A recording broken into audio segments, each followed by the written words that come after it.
Order. I call Jim McMahon to move the motion. Thank you, Mr Chope. It's a pleasure to serve under your chairmanship. I beg to move that this House considers the impact of 5G mast installations on communities in Greater Manchester. I'm grateful for the opportunity to raise this issue, and I appreciate those who have given time to be here today, and for the Minister, who will take time to reply to the debate shortly. This debate covers the powers given to telecommunication companies to install infrastructure on and around the public highway in residential areas, and covers the rollout of 5G on wireless broadband through masts, cabinets and telegraph poles across Greater Manchester. For Oldham, this includes installations primarily by IX Wireless, BT and Vodafone. Now, the British people work hard to provide a good life for themselves and their families, and for many, they are first or second generation homeowners, investing everything they have to form a community with others who share the same hopes, the same fears and the same determination to make it the best it can be. However, these very places are seeing change across the board.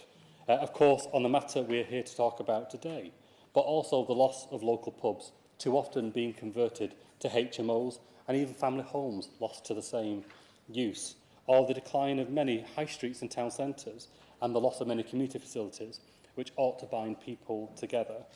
Rather than giving people power in the places where they live, the last 14 years has seen power taken away from communities. And it's this issue, perhaps only known to those who are impacted directly, which must be addressed and is here to be discussed today. And that's the installation of equipment, whether it's 5G or wireless broadband, covering three main areas. Firstly, on planning policy and permitted development. Secondly, on guidance on siting of cabinets and poles. And thirdly, on access to the existing network. Now, on planning policy and permitted development, just imagine a 15-metre mast and cabinets being placed outside your home. A normal... Happy to give way on that point. I thank my honourable fellow Greater Manchester MP for raising such an important debate today. I have residents in Astley Bridge, Bradshaw, Harwood, Bromley Cross and in Edgerton who are absolutely royally peeved off with the installation of some of these masts going up around the constituency. As you mentioned, 50 metres high, and it looks like something out of a North Korean military base. My residents are completely opposed to this. Does the honourable member believe with me also that both the government, but especially these providers such as IX Wireless, need to listen more to residents and actually have to go through a consultation process to make sure that residents are consulted throughout this? Thank you. Thank you for that intervention, and I share entirely the concern, but also the impact, and I'll come on a bit later on to some of the interventions we made in Oldham to try and bridge that divide in terms of consultation, communication and co-production. Give way? Yeah. Can I commend the Honourable Gentleman for bringing this forward and to support the Honourable Gentleman and his claim, which others have referred to, just to give an example from back home, in Armagh, Banbridge and Craigavon Council, the very same issue is happening to do with the health and safety concerns of installation of these masts. As residents felt there's a lack of consultation. We all need 5G, understand that, but does the Honourable Member agree that there could perhaps be, there needs to be better communication between local planners regarding installation and safety of these masts being approved? That's what the Honourable Gentleman wants, that's what we want back home.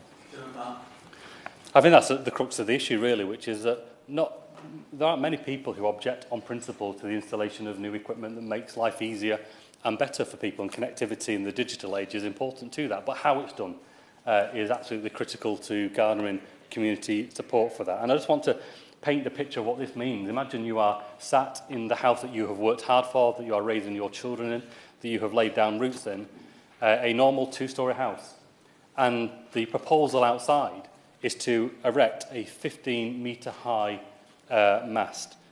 In context, that's the height of 4 double-decker buses stacked on top of each other. The cabinets that go alongside them are as tall as an adult standing. So these are huge installations that are taking place on residential streets, on cul-de-sacs, on the corners of where people live. And of course, people quite rightly are concerned about the impact of that. Now, I have to give way to my neighbour. I'm very grateful to my honourable friend and neighbour who's making a very powerful speech, and I congratulate him. Obviously, my honourable friend is Oldham West, I'm Oldham East, and this is also an issue across Oldham East, going from Shore up to Grasscroft. It is a massive issue. One constituent I called on said literally overnight it had appeared at the end of their garden. But I wondered if my honourable friend would be supporting the Right Honourable Member for Kingston and Hull North, who has a private members' bill on this next week and is trying to get the government support that this would be there would be a mandatory consultation process. Thank you. I absolutely, and recognise completely the impact. I spoke to the member for Kingston upon Hull about the private members' bill that's scheduled.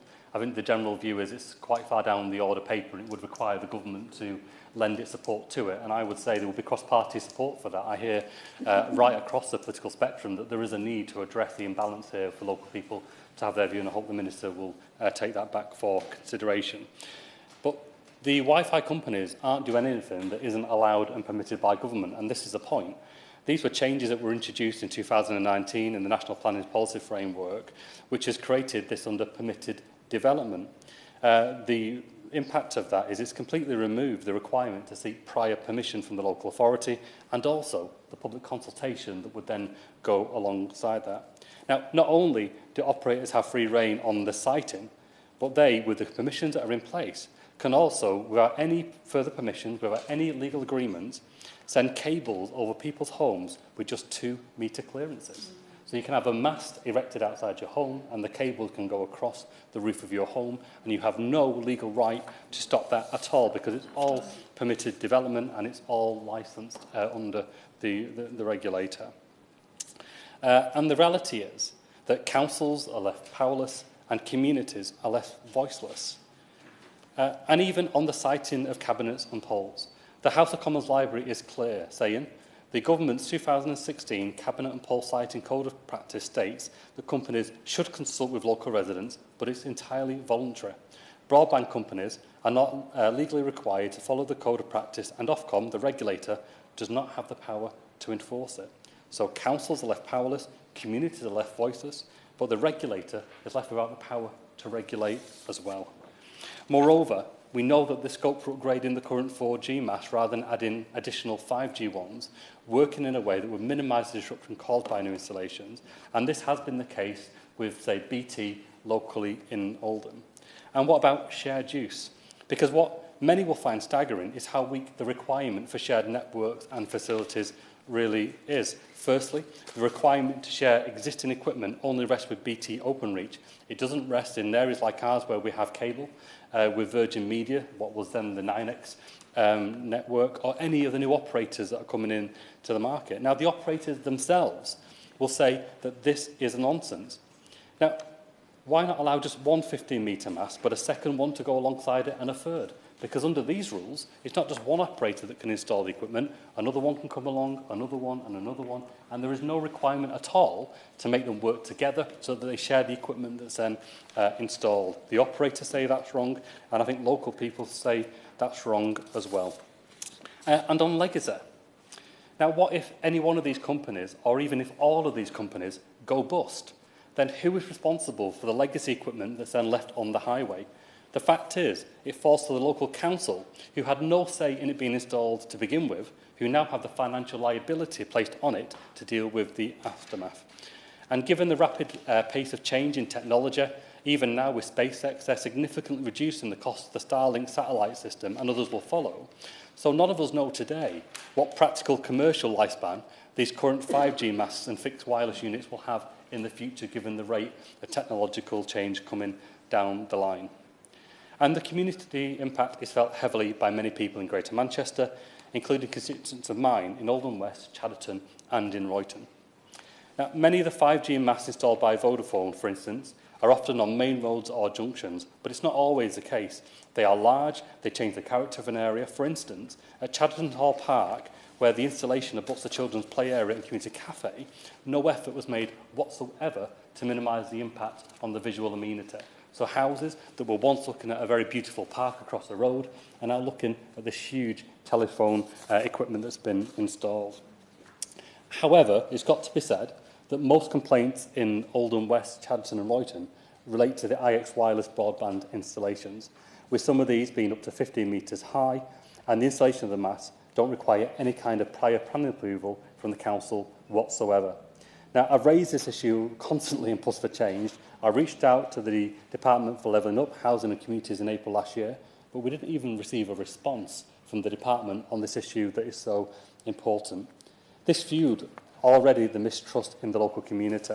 It was central government who brushed local communities to one side and who ignored then the legitimate representations from MPs.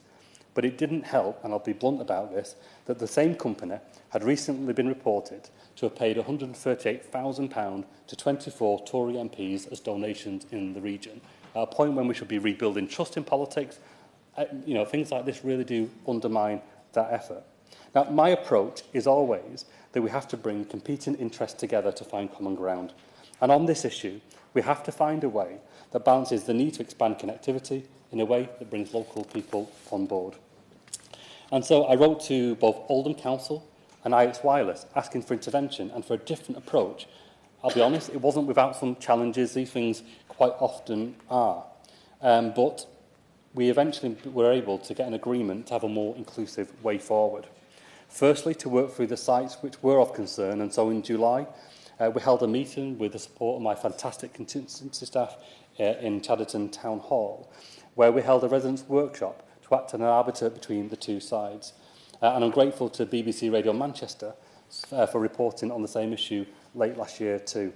Now, the workshop gave an opportunity for residents to meet with IX Wireless to go through site by site its impact. Some changes were made, for instance, using more underground cabling, relocating cabinets and masts, or removing the need for them at all. Happy to give way on that point. Thank you for giving away again. It's very generous. We have found we've been successful on a couple of occasions in having relocations of the masts. One example in Bradshaw recently, but then the unfortunate thing was that this was moved only a matter of 50 metres away, and we have to keep the constant pressure on IX Wireless. The same is true in Edgerton.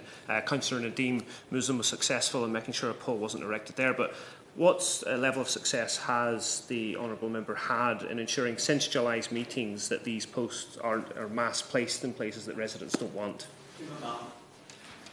And so the approach we tried to take was to, where possible, to use the underground ducting that was there through the BT Open Reach system, and we were able to remove some masts and cabinets completely because of that, and residents were clearly delighted that the cabinet that was proposed eventually was removed. In some cases, we were able to move them around the corner, if that meant it could be near a garage site rather than outside somebody's living room window. And so it would still be in the locality, but at least it would be diminished in terms of its impact. In other cases where it couldn't be moved at all, even getting an agreement to paint them the colour of the background. If it's against a wall, to paint it the colour of the wall. If it's against a park, to paint it the green of the park.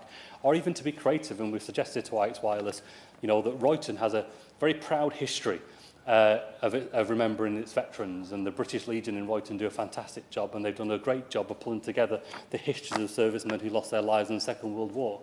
And they're open to using some of the cabinets that can't be moved to vinyl wrap to celebrate the sacrifice that people gave for our freedom. And I think where we can bring people in to compromise like that, we can bring people with us. But in the end, some people will just not want this equipment outside their homes, and that's very difficult. But we should always try and find common ground. And I think what I struggle with is the system almost is designed to write local people out of the process at a time when there is so much mistrust in politics and politicians that we should be using every opportunity to bring people together in the same room to work through these difficult issues together. And hopefully, I've explained what we were able to do in my constituency thanks to the hard work of my staff and the willingness of the operator and the local authority. But it shouldn't be voluntary. We should have this hardwired into what we do. But I would also say that we have been able to make a degree of progress where the law doesn't require prior approval, but we have managed to get an agreement with IX Wireless and Oldham Council that they will apply as if they were required to have prior approval. So they will make the application, they will give the notice, and because of that, the public consultation that would be natural and normal in a planning application then does take place as part of that process. And so, even though it's not required, we are seeing in Oldham that process is underway. But it's important that consultation is a genuine consultation and not just an admin process that doesn't deliver the outcome that local people want. And so it's got to be seen as that partnership. Now, there remains work to be done.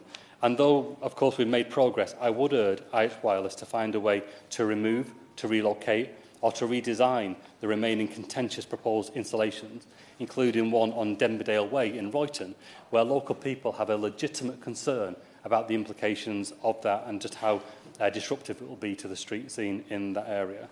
Now, digital inclusion should enhance communities and bring people together. It shouldn't increase tensions and hurt our neighbourhoods.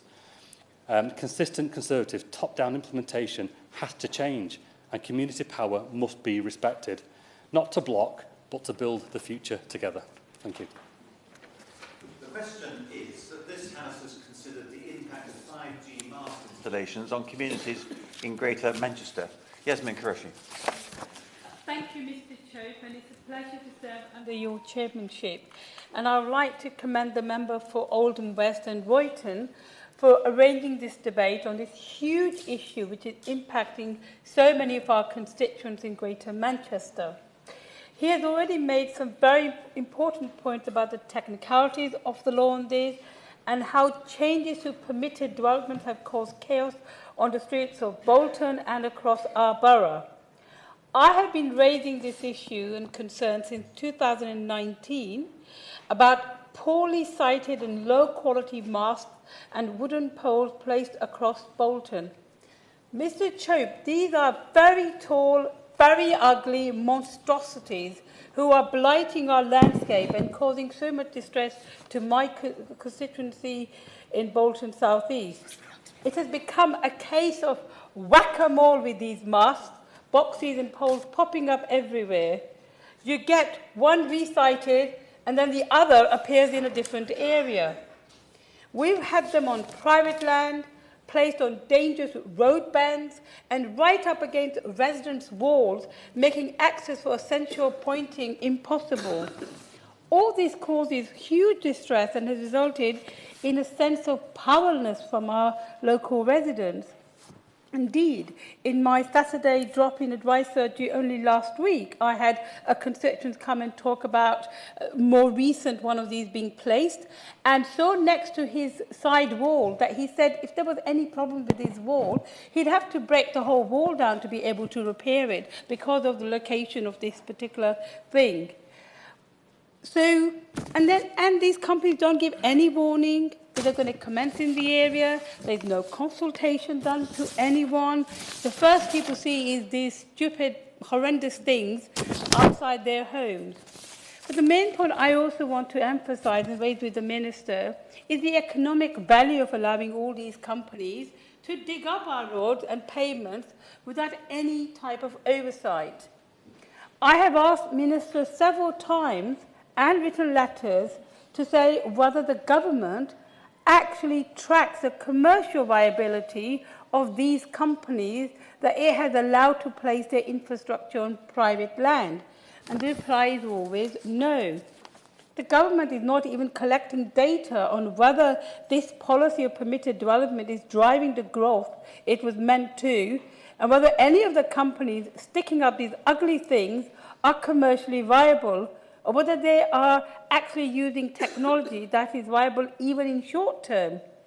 Many people like me will argue that the visible appearance of these things suggests that these are not exactly cutting edge of industry innovations. For our part in Bolton, we don't need these and we don't want them. Bolton is actually very well served by broadband providers, and these area masts going up we already have ample of coverage of our area. So we don't need these masts. And I don't think the Bolton public will forgive those who have allowed companies free rein to blight our landscape for no economic benefit to them other than for someone somewhere to make a quick buck. So I would urge the Minister, please can this be revisited, and if there are going to be any such placement put, that there's a proper consultation and an issue of permission to be given before they're installed. Christopher. It's a pleasure to serve under your chairmanship, and I hope we will not be interrupted by votes as I seek to reply to this debate. I'd like to thank the Honourable Member for Oldham West and Royton for calling this debate on the impact of 5G connectivity on communities in Greater Manchester, and also for the attendance of his constituency neighbours. I very much appreciate hearing what's going on the ground. It's very useful to hear. And it sounds like there is some very good partnership work going on thanks to his efforts in relation to how to get the council, community and the provider to work more productively together. Certainly. Thank you for giving way, Minister. I think along with my colleague next door in Bolton South East, it does feel in Bolton North East that we're a whack-a-mole team.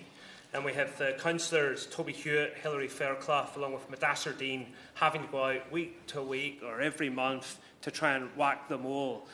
What I think is great about having this debate today is I hope that the Department can consider ways in which we can review current legislative measures and to ensure that these providers, especially at IX Wireless in the case of Bolton North East, is that there is much more consultation, because at the moment these massive masts going up, it's almost like a middle finger to the local community, a middle finger to consultation and to peaceful living environment. There you go. Well, I thank you for his intervention. It sounds that he has some very hard-working councillors, and I commend them for their efforts, but they shouldn't have to be playing whack-a-mole in this way. It's very time-intensive and likely unnecessary. What I'm trying to establish as a minister is the extent of the problem, and I know that this is an issue in pockets of the country, and I think the fact that there are a number of Greater Manchester MPs here today is testament to that, notwithstanding it's a debate about the specific area. There's also a specific challenge in relation to the Hull area, and reference was made to the private members' bill being put down by the Honourable Lady for Kingston upon Hull North, where there are specific issues with the way in which the market operates in the Kingston and Hull area. And it seems like there are particular challenges in the Greater Manchester area with specific operators. And I'm going to be holding a roundtable with colleagues, I believe next week, where I hope that we will get a better sense of how geographically widespread this is, or whether it's specific actions we need to take against particular providers or deal with specific issues on the ground in relation, particularly in relation into Hull. And I'm also going to be meeting Ofcom next week as well, when I hope to discuss this in some detail. So I shall just set out the general policy aim, if I may, and then I shall set out the next steps that we're going to be taking to address communities' concerns. And it's absolutely right that they are addressed, because this is not what we seek to happen. There is an overall and well-supported policy aim in relation to connectivity. We do not want that broad support for that connectivity agenda to be undermined by bad practice. Because as the House knows, reliable, fast digital connectivity is absolutely vital for the prosperity of our country, and we're working very hard to make sure that communities across the UK can get those services at prices they can afford. And this is not just about connectivity needs now. Increasingly, we're going to see healthcare delivered in a technologically enabled way. We're going to see more education provided in that way, economic opportunities. So for me as Minister, it's very important that we make sure that every part of the country has fantastic connectivity. I do not want to see a digital divide emerge. And so whilst the Honourable Gentleman talked about this being a disempowering thing for communities, that is precisely the opposite of our intention. The policy intention is to empower communities by making sure they have the infrastructure they need. I do not want them to feel that this is leading to a deterioration in the overall amenity of their areas. Certainly. So I think there's agreement on the need for this rollout of digital connectivity and a welcome investment. The frustration for local people is, and the industry actually, is that there isn't coordination across government. So the example that was given on the call earlier on today with a provider was they would love nothing more than to use the lamppost infrastructure on streets that are already in place to be able to install the devices within the lamppost, but they can't do that because they can't get an agreement here or through local authorities to enable that to happen. So that seemed like a very logical way. We need to look at charging points for electric vehicles and how that might happen. We need to look at wireless connectivity as well. This just requires a bit of joined-up thinking from the government. How do you make best use of what we've already got? I thank him. It's an interesting intervention. I've not ever discussed the idea of sharing lampposts or infrastructure of that nature. when I, not long after becoming Minister in this particular policy area, one of the pieces of legislation I put through was the Product Security and Telecoms Infrastructure Bill. The precise intention of that bill was to make it easier to share existing infrastructure, to crack open some of the monopolies we'd seen in relation to telecoms, and to make it easier for new companies and new entrants to provide that connectivity, because communities' connectivity was getting behind because of that monopoly interest. And I think that ultimately there has been a much faster rollout, and the whole intention is that that rollout is done not through new poles, new masts and all the rest of it, notwithstanding the fact that they will be required in some areas, but to have much better sharing of existing infrastructure. So I will take away the point that he raises in relation to other types of infrastructure, certainly. I think this has been very generous with the intervention. Just on that point, and the Act in itself was a good piece of work, with the exception of the guidance that then followed, which essentially allows the sharing requirement to be one of requesting that it's considered rather than requiring it to happen. And I think if the government was just to be more directive and say, no, if it's there, you ought to use it together, rather than just asking for people to have a conversation about it. Yes, well, I don't want to mislead the House in any way. My understanding is that on some companies, particularly Openreach, there are requirements on infrastructure sharing, but that is not universal. And that may be something that we come to review in future. But just to sort of set out the overall success levels, because I don't want this all to be about the negative side. I mean, ultimately, I think this has driven rollout. It's just that there are particular problems, as I alluded, in particular geographical areas where I think there is something we need to be doing in relation to whether that's Hull and making sure that infrastructure is better shared, or whether it's in particular operators who are probably operating in a way that is certainly not the intention of the code and guidance. But in 2019, we had 6% of UK premises with access to gigabit-capable broadband. That's now 81%. So you see, it's been a massive difference in connectivity. And I think we all understand from the pandemic just how important that connectivity is to people's life chances now. This is effectively akin to a key utility, and we want to make sure that people are not disadvantaged by having that poor connectivity. So I'm very proud of that achievement. And we have to make sure that infrastructure deployment can continue at pace. And we know that the legislative framework has been supportive of that. And we want operators to be able to install infrastructure quickly, but that is not some kind of one-way street. And I think, we have to make sure that operators understand this is not something without restriction. The legislation rightly recognises that there can be an impact of network deployment on communities and the environment, and there is a balance to be had, and rules to which telecoms companies ought to be adhering. And good operators, I think, understand that. And as I say, I think there is an issue with bad actors, bad examples that we are very keen that we drill down into. The Honourable Member will be aware of the legislative framework. He spoke about it in some detail, and that's to make sure that the vital infrastructure can be deployed quickly while ensuring that communities can have their say. And this is supported by best practice guidance on where new infrastructure should be placed and how best to limit the impact on the landscape and our streets.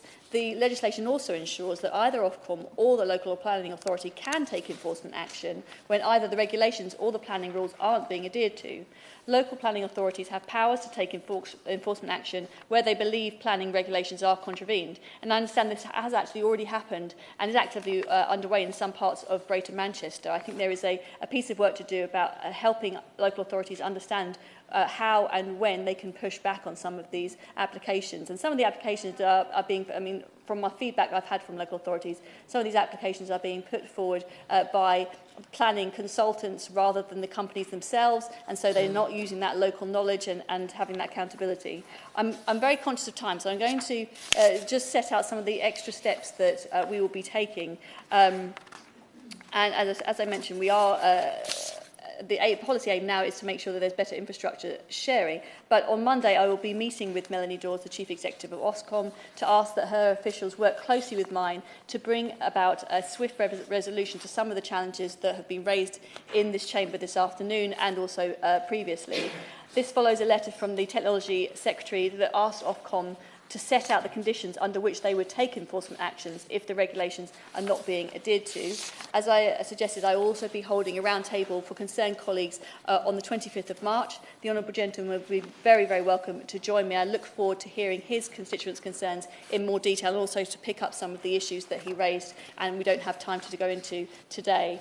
We will be working very closely with the Department for Levelling Up Housing Communities to support local planning authorities, exploring what extra steps are needed, and I'm going to be writing this week to operators and their representative bodies to make sure they're aware of how seriously we're taking this and what we expect them to do to minimise unnecessary infrastructure. I hope this provides some assurance in terms of the immediate next steps, but I want to assure him that we are listening to the concerns being raised in this House and we are open to slightly tougher steps if we are dissatisfied with progress. I'm conscious of time, so I shall let him wrap up. The question is that this House has considered the impact of 5G mast installations on communities in Greater Manchester. As many opinions say aye. The contrary, no. I think the ayes have it. The ayes have it. Order